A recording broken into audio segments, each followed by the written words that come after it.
Cohesion and Chaos, Shadows of Edros, Book 1, by Meredith Midnight and L. Joyner. The following is a list of content warnings for Cohesion and Chaos so that you can make an informed decision on whether or not to proceed. Mentions of slavery, bound by chains around the neck, human trafficking, giant spiders, mentions of the buying and selling of individuals for the purposes of sex, suicidal ideation, involuntary dissociation. Year 1220 of the First Era, Day 68 of Winter. Prologue. Iron figurines dotted the table map before Queen Zalette of House Iliume, her youthful face shielded by a veil of gold and gemstones that jingled as she leaned inward. War was brewing around the mountains of Bastalos, her lands, and all the surrounding kingdoms of Edros was in preparation.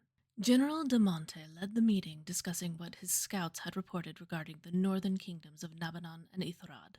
"A battalion has been sent to each of Ithrad's border fortresses," the general said as he pointed to metal cylindrical pieces that resembled a tower. Flag-shaped pieces with Ithrad's colors of green and white depicted a battalion next to each tower. "Only the ones to our border. There's activity from Cray that suggests that, should things escalate, their forces will join with Nabanon." "Given they are neighbors, I have no doubts," said the head of commerce, Garand of House Tmold. Men did not wear adornments, but often wore fashionable caps with woven beads. Garand's cap cuffed behind his ears and sloped to his forehead in a point. "Trade has been sparse from both kingdoms since your ruling, your majesty." The head of the Guild of Architects, Nemei of House of Rattan, pursed her thin lips.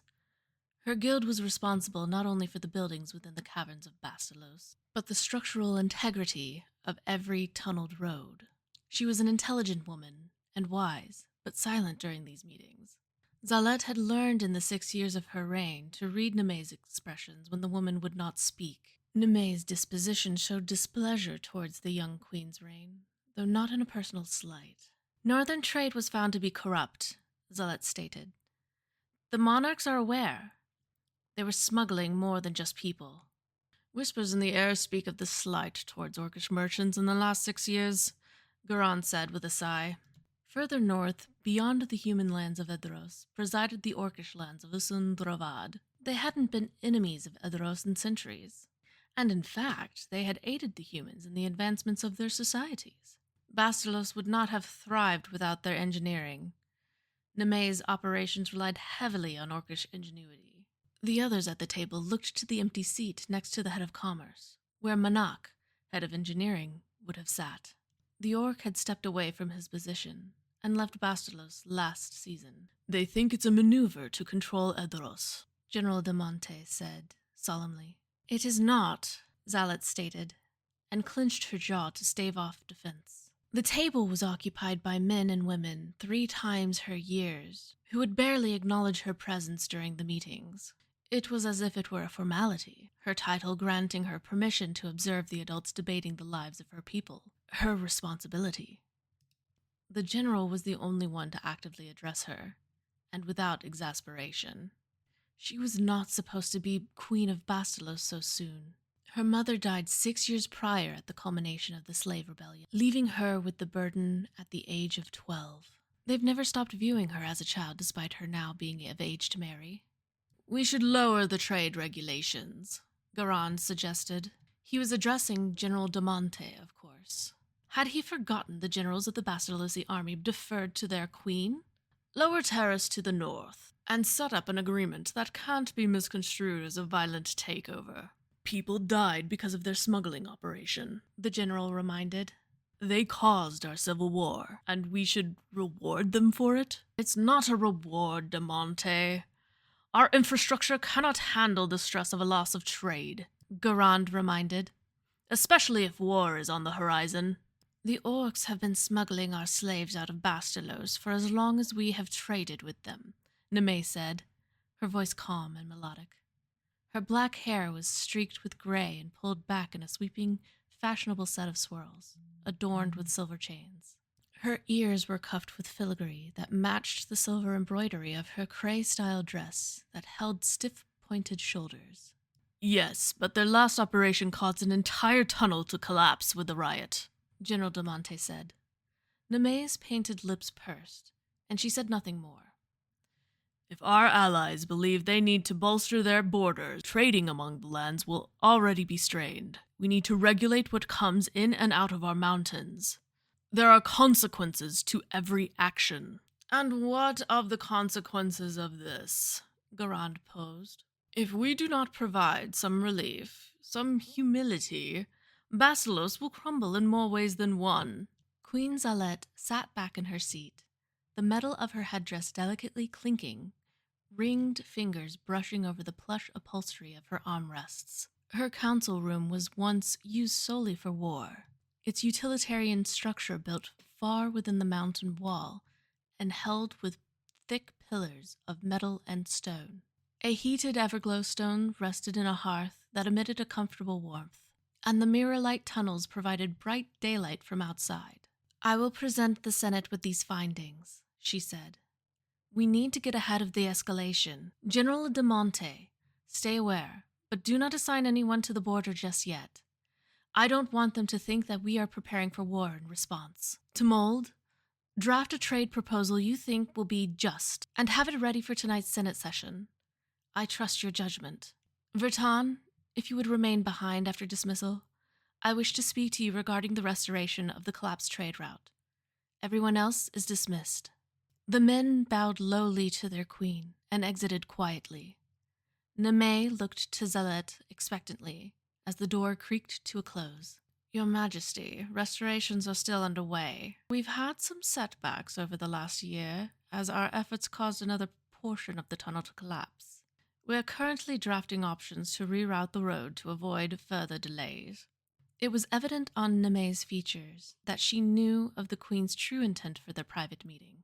Neme still would not offer her thoughts freely. Zalette respected that, and wished she too could remember to hold such a commanding air. That was more her mother's demeanor, cold and unapproachable. Do you think Edros finds me weak? Zalette asked. She knew the answer, and fought against the desire to fidget.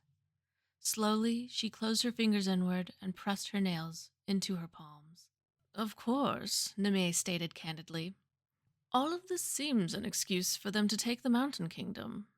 We're the center of Edros. We are the roads in which all must travel for better and safe trade. We own the mountains within and without.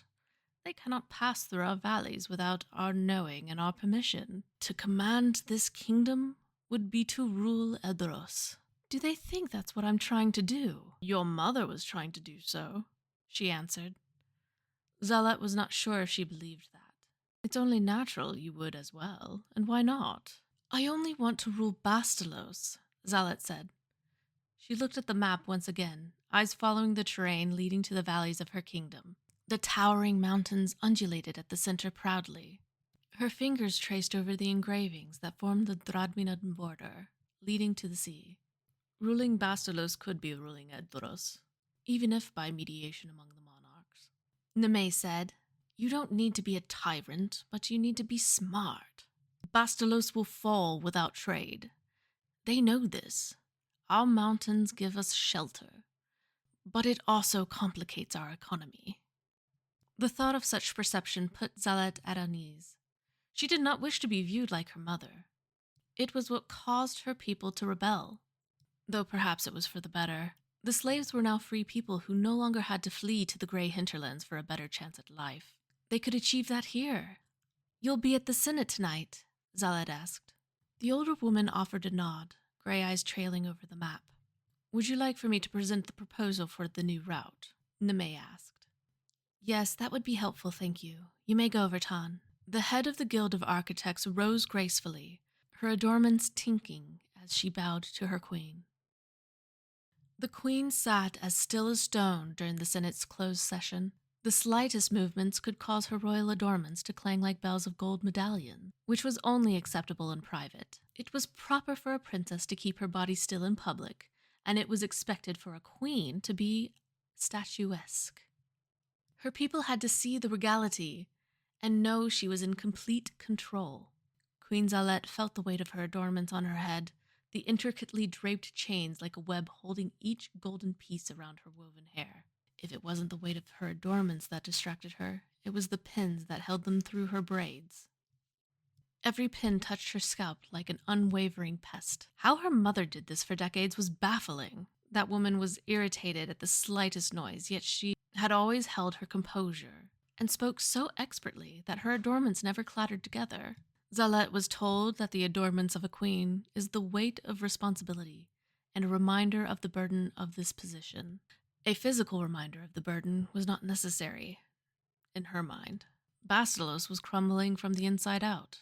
Senator Huris, an older man who shaved his head clean, but sported a thick, white beard adorned with metal beads, had the floor as he spoke of his son's report from Nabanon.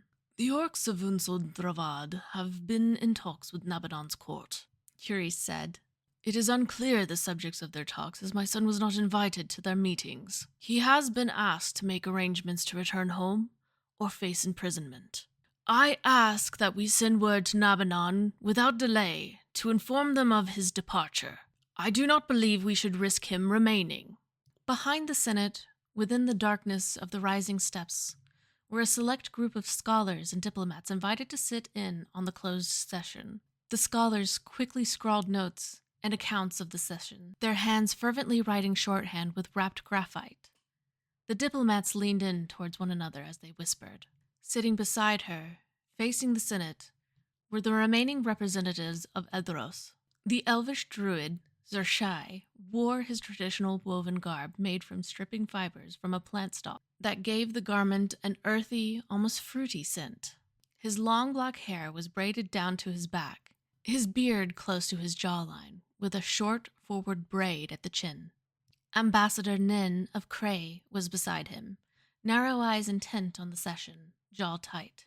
She looked resplendent in traditional Cray fashion in deep, vibrant hues of cyans and purples, with delicate embroidery along the cuffs of her sleeves and pointed shoulders. The representative of the Idrosi Coalition of Trade, Elenath, was younger than anticipated. Her experience evident in her wide, overwhelmed expression. Her concern was evident, vibrant blue eyes unblinking, and a firm grip on her armrests. The Idrosi Coalition of Trade was an independent organization that swore no allegiance to any one monarchy, to remain neutral in times of war. But war would not make business easy. Beside her was the ambassador hailing from Dradmida. He was the most stoic out of the lot and middle-aged. He wore flowing material draped over his shoulders with loose pants, his dark skin striking against the bright colors. If I may, Senator Huris, provide a counter, Senator Frenau said as she rose from her seat. She always had the appearance of looking down at others from her sharp nose, eyes heavy-lidded. Senator Huris bowed his head to show he conceded to her proposition to speak. If tensions are rising in Nabanon, we need someone to advocate for Bastalos and remain the voice of the Queen, she continued. If Ambassador Huris extracts himself from Nabanon, it will be far more difficult to reason with them without imminent violence. I assume the same is of Ithrad. She turned to look at the other senators for Ithrad's report, to which Senator Nuros stood and bowed her head. Indeed, Ambassador Gynes' last missive spoke of orc collusion. Messengers are being turned away at the border, so we have not heard from him since. Nuros returned to her seat, and the floor fell pensive. Senator Frenau gave Huris a worried look, and his face creased. He turned to Zalette to address her directly. My queen, he said, and stepped closer to her perch. Given the reports of border engagement and our neighbors' disinterest in negotiations against aggression, I would request that we at least ask for our ambassador's return from both Nabanon and Ithrad before escalation. We need to think of the people, Huris, Senator Frenau reminded. Our ambassadors will be safe. And what if my son returns to me as a headless messenger? Huris hissed through his teeth. He closed the distance between him and Frenau with a seething anger, and she returned his emotional outburst with calm neutrality. I understand your fears, Zalette said before Frenau could speak. Huris, embarrassed by his display, shirked away from his colleague with an apologetic bow of his head. Attention turned to the queen, and she fought to keep her head still as she spoke. I do not wish to see our representatives harmed, and I do not believe our neighbors to be so barbarous as to send such grotesque messages, Zalet continued. Edros is advanced. We are known to the world as the country of commerce.